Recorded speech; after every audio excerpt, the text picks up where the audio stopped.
Alright, namaste to all of you and I welcome you in the series of Indian political thinker. Guys, जो last time हम thinkers की बात कर रहे थे उसमें भी हमने डिस्कशन किया था इंडियन पॉलिटिकल थिंकर, और ये जो सीरीज चल रही है यहाँ पे आप देखो जो थिंकर्स हैं, दीज थिंकर्स जनरली हम स्किप कर देते हैं क्योंकि हम जनरली गांधी, नेहरू ये सारे थिंकर्स के बारे में पढ़ के जाते हैं।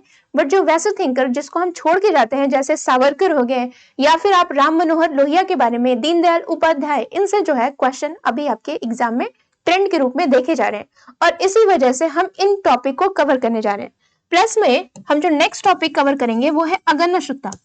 अगन्नाशुत्ता as a Buddhist thinker, Buddhist thought के रूप में हम देखेंगे।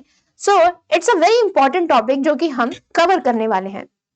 आज की क्लास थोड़ी सी शॉर्ट होगी क्योंकि जितने भी थिंकर मैं आपको बताने जाऊंगी वो अपने हिसाब से एक तरीके के मेजर थिंकर कहलाए जाएंगे, तो इसी वजह से आज मैं शॉर्ट में लेके जाऊंगी क्योंकि हम सोशलिज्म के जितने भी इंपॉर्टेंट थिंकर है उसको हम कवर करने वाले हैं। So through the PYQ we are going to approach this thinker, क्योंकि आपको उतना नहीं पढ़ के जाना है, हमें टू द पॉइंट पढ़ना है क्योंकि क्वेश्चन वहीं से बनते हैं। जनरली आपके मेजर कॉन्सेप्ट्स, कौन सोशलिज्म से प्रभावित था या फिर उनके इंपॉर्टेंट बुक्स या फिर उनके बेसिक्स आइडिया के बारे में क्वेश्चन बनते हैं। सो उन कॉन्सेप्ट्स को ध्यान रख करके हम इसको स्टार्ट करने वाले हैं। So now let's start with the first thing. आज जो टॉपिक हम कवर करेंगे वो है दीनदयाल उपाध्याय। जयप्रकाश नारायण के बारे में ऑलरेडी हमने डिस्कशन किया है। राम मनोहर लोहिया के बारे में आज हम डिस्कशन करेंगे। प्लस में आप देखोगे यहाँ पे हम श्री अरविंदो के बारे में डिस्कशन करने वाले हैं। रविंद्रनाथ टैगोर, स्वामी विवेकानंद ये हम जनरली पढ़ते आ रहे हैं और मुझे पता है कि you people have a better understanding about them, but उनके विचारों से प्रभावित होकर के भी ये थिंकर्स हैं जो कि नेशनलिज्म में बहुत इंपॉर्टेंट रोल प्ले करते हैं। एक और वीडियो आएंगे जहां पे हम बात करेंगे अगन्नाशुत्ता के बारे में और साउथ इंडियन थिंकर्स के बारे में जो कि हम जनरली छोड़ के जाते हैं, उनको हम कवर करने की कोशिश करेंगे। So let's begin one by one. Last class में मैंने आपको यहाँ पे छोड़ा था, क्वेश्चन था कि लोहिया ओपाइंड दैट। अब ये विचार क्या है लोहिया के, राम मनोहर लोहिया के, इनके बारे में आपसे क्वेश्चन पूछा जा रहा है कि लोहिया ने क्या कहा है, इसके बारे में आपसे पूछा जा रहा है कि उनके मेजर थॉट्स क्या हैं।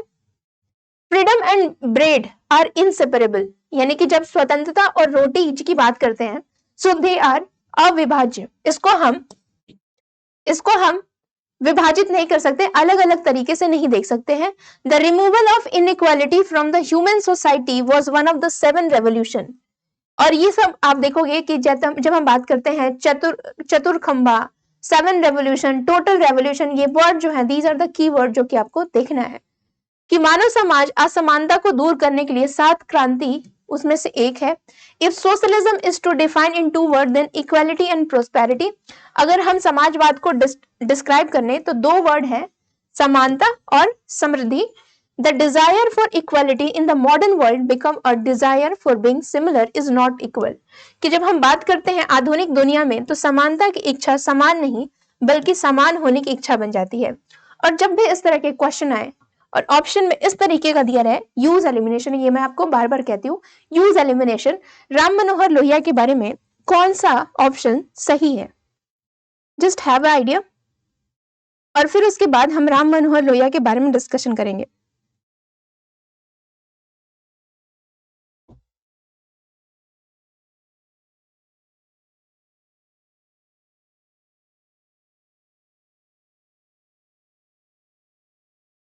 देखिए, और राम मनोहर लोहिया की जब भी हम बात करें, मुझे जहां तक याद है कि मैंने राम मनोहर लोहिया के बारे में कैसे याद किया था। फॉर एग्जाम्पल, मैं जब बचपन में साइकिल से जा रही थी तो मुझे हॉस्पिटल या फिर आप जितने तरह के सराय, खास करके आप देखते हो रहने के लिए सराय जिसको कहते हैं, वो राम मनोहर लोहिया के नाम पे बने रहे। जैसे लोहिया भवन, वहां पे जितने भी पैडलर्स होते हैं या फिर जो यात्रा करने वाले रहते हैं वो जाकर के वहां पे रुकते थे। और इसी तरीके के आपके कॉलेज भी देखने को, लोहिया कॉलेज, लोहिया अस्पताल। तो ये सारी चीजें आप देखोगे कि जनरली समाज के हित से संबंधित है, समाज के हित से संबंधित है। इसी वजह से ये समाजवादी थिंकर है, सोशलिस्ट थिंकर है। इस तरीके से आप कुछ कॉन्सेप्ट्स को आप समझ सकते हो। राम मनोहर लोहिया के बारे में थोड़ा सा इंपॉर्टेंट कॉन्सेप्ट हम देखने की कोशिश करेंगे। सबसे पहले ये थिंकर जो है वो किस विचारधारा से जुड़े हैं, इनके बारे में डिस्कशन करेंगे। इनके इंपॉर्टेंट बुक्स कौन कौन से हैं ये भी हम डिस्कशन करेंगे। प्लस में इनके जो इंपॉर्टेंट कंट्रीब्यूशन है एज अ फिलॉसफी वो क्या है वो हम डिस्कशन करेंगे। जब हम बात करते हैं राम मनोहर लोहिया की, तो ये सोशलिज्म की बात करते हैं, समाजवाद की बात करते हैं। समाज में सबको क्या होना चाहिए, सबको बराबरी की बात की जाती है। बट यहाँ पे ये जो समाजवाद था ये आपके मार्क्स और एक तरीके से हम कहें माओ से संबंधित नहीं था, क्योंकि ये जो समाजवाद की बात करते हैं वो गांधीज्म को भी कहीं ना कहीं टच करके जाती है, क्योंकि वो गांधीज्म को, गांधी जी को बहुत ही ज्यादा उनसे प्रेरित थे। तो वो कहते हैं कि समाजवाद ऐसा होना चाहिए जो कि इंडियन स्टाइल का होना चाहिए, इंडियन वर्जन वाला सोशलिज्म होना चाहिए। तो ये नॉन वायलेंस, एक तरीके से नॉन वायलेंट वाले स्वराज समाजवाद की बात करते हैं। प्लस में आप जब इनके बारे में बात करोगे तो ये जो इनका फिलॉसफी है, क्योंकि गांधी जी भी क्या करते हैं, गांधी जी विलेज सिस्टम की बात करते हैं, चक्रीय प्रणाली की बात करते हैं। तो ये भी क्या बात कर रहे हैं, डिसेंट्रलाइजेशन की बात करते हैं कि विकेंद्रीकरण होना चाहिए। और डिसेंट्रलाइजेशन विलेज को भी क्या मिलना चाहिए, विलेज लेवल की बात करते हैं। जैसे आप नेहरू के विचार में पढ़ोगे तो वो सेंट्रलाइजेशन की बात करते हैं, सेंट्रलाइज वाला गवर्नमेंट होना चाहिए। ये जो थिंकर्स आते हैं ये कहते हैं कि बॉटम यानी कि विलेज लेवल चौखंबा मॉडल देते हैं, ये चौखंबा मॉडल। अब ये चौखंबा मॉडल क्या है इसके बारे में थोड़ा देखते हैं। यानी कि ये जो हमारा स्टेट है, ये जो हमारा स्टेट बिल्ड होगा इसके 4 खंबे होंगे, इन द सेंस कि ये 4 खंबे कौन कौन से हैं। पहला होगा आपका सेंटर, केंद्र, स्टेट, डिस्ट्रिक्ट और आपका विलेज। और इस पे क्या होगा, इस पे आपका पूरा स्टेट निर्भर होगा। तो इस तरीके से ये है आपका चतुर्खंबा मॉडल, चौखंबा मॉडल, इस तरीके से हम कहते हैं 4 पिलर मॉडल। प्लस में आप देखो यहाँ पे आपके क्वेश्चन में पूछा गया है सप्त क्रांति। सप्त क्रांति इन द सेंस ये वर्ड है क्या, क्योंकि आपको याद है जब हम लोग जयप्रकाश नारायण के बारे में बात कर रहे थे तो वहां पे हमने वर्ड किया था संपूर्ण क्रांति। यहाँ पे जो ये बात करते हैं वो कहते हैं सप्त क्रांति, सप्त क्रांति के बारे में बात करते हैं। और सप्त क्रांति इन द सेंस कि जब हम बात करते हैं सोशलिज्म, फॉर एग्जाम्पल आपके पॉवर्टी से लड़ने की बात करते हैं, ये गरीबी, इनइक्वालिटी, इन सब की बात करते हैं कि जो भी हम बात करते हैं क्रांति, इस तरीके से हम इन सभी बुराइयों से हम क्या करें, क्रांति लाएं। उसी को हम क्या कहते हैं 7 रेवोल्यूशन, सप्त क्रांति की बात करते हैं। तो ये आपके राम मनोहर लोहिया के कुछ इंपॉर्टेंट चीज है। प्लस में आप देखोगे कि गांधीवाद से ये प्रेरित होकर के ये जो समाजवाद है वो एक तरीके से नॉन वायलेंस वाला समाजवाद है, ये नॉन वायलेंस की बात करते हैं। तो इस चीज को आप जरूर याद रखना, सप्तखंबा चतुर्वर्णीय मॉडल, ठीक है, सप्त क्रांति और चतुर्खंबा मॉडल। थोड़ा सा और हम इसके बारे में डिस्कशन कर लेते हैं राम मनोहर लोहिया। जैसे कि आप देख सकते हैं जितने भी hospital, medical college, all these are named based upon this, क्योंकि वो कहीं ना कहीं राम मनोहर लोहिया के समाजवाद, लोगों का भलाई और इन सब से प्रेरित है। और मैंने खुद अपने बचपन में देखा है कि जब हमारे गांव में हम जाते थे तो एक लोहिया भवन करके होता था और वहां पे जितने भी गरीब लोग रहते थे वो वहां पे निवास करते थे। तो इनका जो कंट्रीब्यूशन था समाज में बहुत ही ज्यादा था। और जब समाज में आपका कंट्रीब्यूशन जाना जाता है वो हो जाता है आपका समाजवाद। बट ये जो समाजवाद था वो गांधीवाद से प्रेरित था और इसी वजह से हम कहते हैं ए सोशलिस्ट लीडर जो कि गांधीज्म अपने अंदर समाहित किए हुए है। चतुर्खंबा मॉडल आप याद रखोगे, सप्त क्रांति याद रखोगे। और कांग्रेस सोशलिस्ट पार्टी को इन्होंने क्या किया था, ज्वाइन किया था। और यहीं पे और कौन थे, जेपी नारायण, जयप्रकाश नारायण भी यहीं पे थे। तो इन दोनों में कहीं ना कहीं आपको सिमिलरिटी देखने को मिलती है। वहां पे टोटल रेवोल्यूशन, यहाँ पे सप्त क्रांति, ठीक है। नॉन वायलेंस के ये थे बट वो क्या करते हैं, वो थोड़ा सा वायलेंट हो सकता है। इस तरीके से उन दोनों के बीच में कंपैरिजन आप ड्रॉ कर सकते हो। चलिए अब हम नेक्स्ट क्वेश्चन की तरफ बढ़ते हैं। नेक्स्ट क्वेश्चन कह रहा है which of the following statement is correct regarding Aurobindo. Aurobindo Ghosh के बारे में, वही पर्सन जिन्होंने सिविल सर्विसेज एग्जाम को क्वालिफाई किया था और फिर उनके बाद वो अरेस्ट हो गए थे और फिर वो जेल में रहे और फिर उन्होंने कहा कि मेरा जो लक्ष्य है वो केवल इंडिया की इंडिपेंडेंस से नहीं है, वो पूरे ह्यूमन, मानवीय समाज के लिए है। और उस लीडर का नाम है औरबिंदो घोष। तो औरबिंदो घोष के बारे में मैंने आपको बेसिक बैकग्राउंड बताया। अब आपसे पूछ रहा है कि कौन सा सही है। He explained nation state theory. He explained spiritual nationalism. वह राष्ट्र राज्य सिद्धांत की व्याख्या करते हैं. वह स्पिरिचुअल नेशनलिज्म की बात करते हैं, आध्यात्मिक राष्ट्रवाद की बात करते हैं. He sees nationalism as a religious aspiration and moral attitude. वह राष्ट्रवाद को एक धार्मिक आकांक्षा और नैतिक दृष्टिकोण के रूप में देखते हैं. Nation is a geographical entity only. राष्ट्र केवल भौगोलिक इकाई के रूप में है. He never discuss nationalism. उन्होंने राष्ट्रवाद की कभी चर्चा ही नहीं की. Use elimination.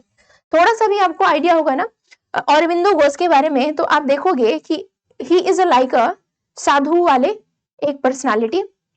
और साधु वाली पर्सनालिटी जब आती है तो आप धर्म, आस्था, इन सब का आप कहीं ना कहीं जुड़ाव देखोगे.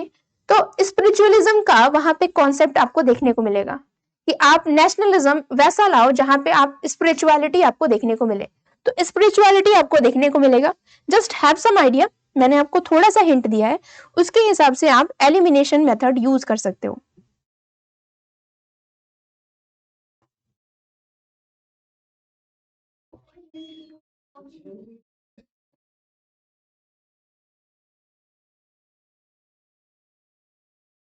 देखिए अरविंदो घोष के बारे में जब हम बात करते हैं, हाँ जी, अरविंदो घोष के बारे में जब हम बात करते हैं तो सबसे इंपॉर्टेंट चीज आप देखोगे कि इनकी जो बुक है वो बहुत इंपॉर्टेंट है. और जनरली जब हम क्वेश्चन देखेंगे, इधर उनका नाम और इधर उनका बुक, तो बुक आप इनके सारी याद करके जाओगे. प्लस में इनकी कुछ थिंकिंग है, इसको हम देख लेते हैं. जब हम just have some idea Aurobindo Ghosh के बारे में, एक चीज आप देखोगे वो क्या है, वो है इनकी नेशनलिज्म का आइडिया. नेशनलिज्म की आइडिया एक्चुअली हुआ क्या था, इनकी जो फिलॉसफी है, इनकी फिलॉसफी है ये कहीं ना कहीं स्वामी विवेकानंद से प्रभावित है. तो स्वामी विवेकानंद से आप देखोगे कि इनकी थोड़ी सी विचारधारा प्रभावित है. बट ये जो बात करते हैं ये ऐसे नेशनलिज्म की बात करते हैं जो कि क्या हो, स्पिरिचुअल हो, यानी कि एक तरीके से अध्यात्म से जुड़ा हुआ हो. तो स्पिरिचुअल नेशनलिज्म की ये बात करते हैं. प्लस में इनकी जो थिंकिंग है, फिलॉसफी है, इट्स वेरी डेंस. आप देखोगे ये जो फिलॉसफी है अरविंदो घोष की, ये बात करती है सच्चिदानंद के बारे में. सच्चिदानंद यानी कि मैटर, हर इंसान को मैटर से कहा जाना है सत्यचित आनंद. सत्यचित आनंद को प्राप्त करना है. और ये सत्यचित आनंद एक प्रोसेस है, एक चेन है. उस चेन को जब आप इंटीग्रेट करोगे तब इस सच्चिदानंद के स्वरूप में आप जाओगे. यानी कि हर इंडिविजुअल क्या है, हर इंडिविजुअल एक मैटर से बना हुआ है और उस मैटर को क्या करना है, धीरे धीरे आपको इसको लिंक करके एक प्रोसेस के थ्रू आपको जाना है. जितने भी वेस्टर्न थिंकर आप पढ़ोगे, चाहे हीगल हो गया, ये भी इनकी बात करते हैं. बट इनका जो आइडिया है, ये कहते हैं सत्यचित आनंद it's a very complex process. It's a like आप इवोल्यूशन आप देखोगे, जागरूक होगे और फिर उसके बाद इंटीग्रेशन, तब जाके ये सत्यचित आनंद प्राप्त करोगे. तो एक तरीके से Indian way of spiritual nationalism की बात करते हैं. प्लस में आप देखोगे इनकी जो थिंकिंग है और उसके आधार पे वो बहुत सारी बुक लिखते हैं. बुक इन द सेंस, सबसे पहले वो सावित्री बुक नाम, बहुत उन्होंने एक पोइट्री के फॉर्म में इसको कंपाइल किया. It's a very good poetry book, जो कि आप बहुत ही कहते हैं ना कि इनकी सारी बुक में सबसे इंपॉर्टेंट बुक सावित्री है. पहली बार इन्होंने इनको लिखा और it's a very interesting book. फिर उसके बाद आप देखोगे वैदिक फिलॉसफी के बारे में इन्होंने आइडिया दिया हमें. तो ये सारी चीजें आप देखोगे. प्लस में इनके और भी इंपॉर्टेंट बुक आप इनको नोट डाउन कर सकते हो, बिकॉज अरविंदो घोष की ज्यादातर हम देखते हैं बुक्स ज्यादा आपसे पूछी जाती है. और वो कौन कौन सी बुक है, let's have some idea about this. देखिए जब हम बात करते हैं अरविंदो घोष की बुक के बारे में, द लाइफ डिवाइन, ये इंपॉर्टेंट बुक है. Human dignity, on the Vedas, collected poems and place, ऐसे ऑन द गीता, ये आपसे बार बार पूछा जाता है. द सिंथेसिस ऑफ योगा, ये जो योगा वाली बात है ये पतंजलि से अलग है. इन्होंने यहाँ पे आप देखोगे कैसे जो है ना योगा बात की है. It's a very integrative inclusive yoga के बारे में बात करते हैं और ये कहीं ना कहीं पतंजलि के योगा से थोड़ा सा अलग हो जाता है. इन्होंने न्यूज़पेपर को भी एडिट किया और वो जर्नल था, न्यूज़पेपर था वंदे मातरम. अनुशीलन समिति के बारे में सेटअप करने का जो श्रेय है वो यही जाते हैं. और इनकी फिलॉसफी आप देखोगे कैसे सच्चिदानंद कहाँ से आया, मैटर एंड सच्चिदानंद के बारे में ये बात करते हैं, जो कि कहीं ना कहीं वेद से निकल के आया है। वेदांतिक फिलॉसफी से ये बहुत ज्यादा प्रभावित थे। और पैसिव रेजिस्टेंस की बात करते हैं। पैसिव रेजिस्टेंस आप जानते हो कि सत्याग्रह और पैसिव रेजिस्टेंस के बीच में अंतर आपसे बार बार पूछा जाता है, और उन दोनों के बीच में आप अंतर जरूर करके जाना। और इन्होंने जो बात की है वो पैसिव रेजिस्टेंस की बात की है। तो इससे संबंधित है आपके श्री औरबिंदो। अब हम नेक्स्ट क्वेश्चन की तरफ बढ़ते हैं, और नेक्स्ट क्वेश्चन क्या कह रहा है, जस्ट हैव सम आइडिया। और ये है इनकी magazine Vande Mataram. Just see this figure, this is a very spiritualist kind of the leader, जो कि हम कहते हैं कि स्पिरिचुअल नेशनलिज्म के बारे में। अब थोड़ा सा हम क्वेश्चन को भी देख लेते हैं, क्योंकि क्वेश्चन जो था वो उसी से संबंधित था। ही एक्सप्लेन्ड नेशन स्टेट थियरी, कि वो नेशन स्टेट की बात करते हैं। गाइस ये जो नेशन वर्ड है आप देखोगे ना, जनरली जब हम कहते हैं इसका श्रेय वेस्टर्न थिंकर यानी कि वेस्टफेलिया मॉडल से आता है। तो इन्होंने इसके बारे में कोई बात नहीं की, जो भी बात की वो है स्पिरिचुअल नेशनलिज्म, यानी कि आपका ए को क्या करना है, you have to eliminate A. He sees nationalism as a religious aspiration and moral attitude. उन्होंने जो नेशनलिज्म की बात की वो कहते हैं कि एक आध्यात्मिक चीज है और हर इंसान को अपने अंदर विकास करना है, तभी वो नेशनलिज्म सबको क्या करेगा, यूनाइट करेगा, एकता सूत्र में बांध के रखेगा। तो ये उनकी नेशनलिज्म की। उन्होंने नेशनलिज्म को एक ज्योग्राफी के रूप में नहीं देखा, nationalism in the broader sense, spiritual sense के रूप में देखा। It means you have to eliminate D. D को एलिमिनेट किए, your right answer is B and C, यानी कि स्पिरिचुअल नेशनलिज्म और nationalism is a religious aspiration. ठीक है, ई नहीं होगा क्योंकि उन्होंने नेशनलिज्म के बारे में तो डिस्कस किया ही था। ठीक है, चलिए अब हम नेक्स्ट क्वेश्चन की तरफ बढ़ रहे हैं। Given below the two statement as label as assertion and reasoning, और ये जो है ये है आपके दीनदयाल उपाध्याय के बारे में। दीनदयाल उपाध्याय से ये क्वेश्चन पूछे गए स्टेटमेंट और रीजनिंग के फॉर्म में।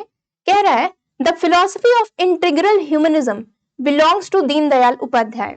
और आप देखोगे दीनदयाल उपाध्याय के बारे में जब भी बात करते हैं तो इंटीग्रल ह्यूमनिज्म बहुत इंपॉर्टेंट फिलोसफी है जो कि उन्होंने दिया था। स्टेटमेंट 1 क्या है, सही है।